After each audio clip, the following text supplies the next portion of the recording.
بەمەبەستی کەمکردنەوەی بەرهەمی هاودەکراوی پەلەوەری ماسی و گۆشتی سوور، گرنگیدان بە بەرهەمی ناوخۆیی، لیژنەکانی قایمقامەتی سلێمانی بڕیاریان داوە هاوردەکردنی بەرهەمی دەرەکی سنووردار بکەن و گرنگی زیاتر بە بەرهەمی ناوخۆیی بدرێت. وتەبێژی کۆمەڵەی کێڵگە پەلەوەریەکانی سلێمانی دەڵێت پێویستە بە تەواوەتی بەرهەمی دەرەکی قەدەغە بکرێت، چونکە بەرهەمی مریشکی ناوخۆ دەتوانێت خۆستی هاوڵاتیان پڕ بکاتەوە و هەناردەی دەرەوەش بکرێت. لە ڕاستیدا لە هەرێمی کوردستاندا پێویستیمان بە مریشکی بەستوو نییە بێتە ناو هەرێمی کوردستانەوە، لەبەرەوەی ئێمە بەروبوومی خۆمان واتە مریشکی سپی هیچ شک و گومانێکی تیانێت لە 100% لە هەرێمی کوردستان زیادە، بەڵام ئەم کەرتە چاودێریەکی حکوومەتێوێ، ڕێخستنەوەیەکی حکوومەتێوێ، حکوومەتی هەرێم ئەو موادانی بۆ خاوەن چێلگە پەلەوەریەکان دابی نەکرێت، لە سەریان هەرزام کرێ یان ڕقابێکی چاودێری تندی لەسەر دانرێ، یان حکوومەتی هەرێمی کوردستان نرخمان بۆ دیاریکە. نە ئێمە هەموو ڕۆژە لەسەر زەرد و زیان دابین، نە لەسەر هاوڵاتیانی هەرێمی کوردستانیش گران بێ. لە ساڵی 2014 بۆ 2017 مانگانە نزیکەی 2000 تن مریشکی بەست و هاوردەی هەرێم دەکرا، بەڵام ئێستا ڕێژەکە کەم کراوەتەوە بۆ 300 تۆن و بۆ مانگی یەکی ئەم ساڵیش بڕیارە ئەو بەروبوومانەی کە لە سنووری پارێزگای سلێمانی وە هاوردە بکرێن بریتیە لە 300 تۆن مریشکی بەست و 500 تۆن ماسی، 500 تۆن گۆشتی سوور،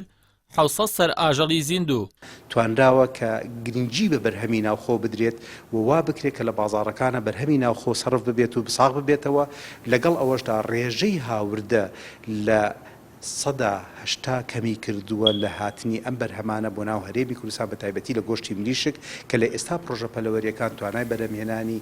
زیاد لە 100,000 تن گۆشتی مریشیان هەیە ساڵانە، کە توانای بەرهەمهێنانی 4500 تا 5000 تن بەرهەمی مانگانەیان هەیە بۆ سنووری پارێزگای سلێمانی. ئەمە وای کردووە ئێمە بەراورد بە ساڵی 2014 و 15 و 16 و 17 ڕێژەی هاوردە کە مانگانە 2000 و 3000 تن گۆشتی مریشکمان لە دەرەوە هاوردە کردووە لە ڕێگەی کۆمپانیا و بازرگان، لە ڕێگەی کۆمپانیا و بازرگانە ڕێگە پێدراوەکان کەمی بکەینەوە بۆ زۆر جار بۆ 100 تن و 200 تن و 300 تن و زۆر مانگیش لە ساڵی 2019 سفرمان کردو ئەو ڕێژەیە و داوامان کردو هەر نەیە بە هیچ شێوەیەک و ڕێگری لێ بکرێت لە هاتنی.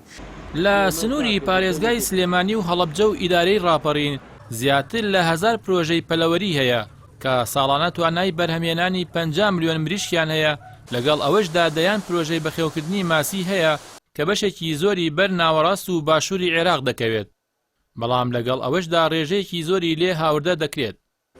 جوتیاران دەڵێن پێویستە حکوومەت لە ڕووی پێدانی مەوادەوە هاوکاری زیاتری جوتیاران بکات تا چی دیکە پشت بە بەرهەمی دەرەکی نەبەستێت و بە نرخێکی کەم بەرهەمی ناوخۆ لە ناوخۆدا ساغ بکرێتەوە.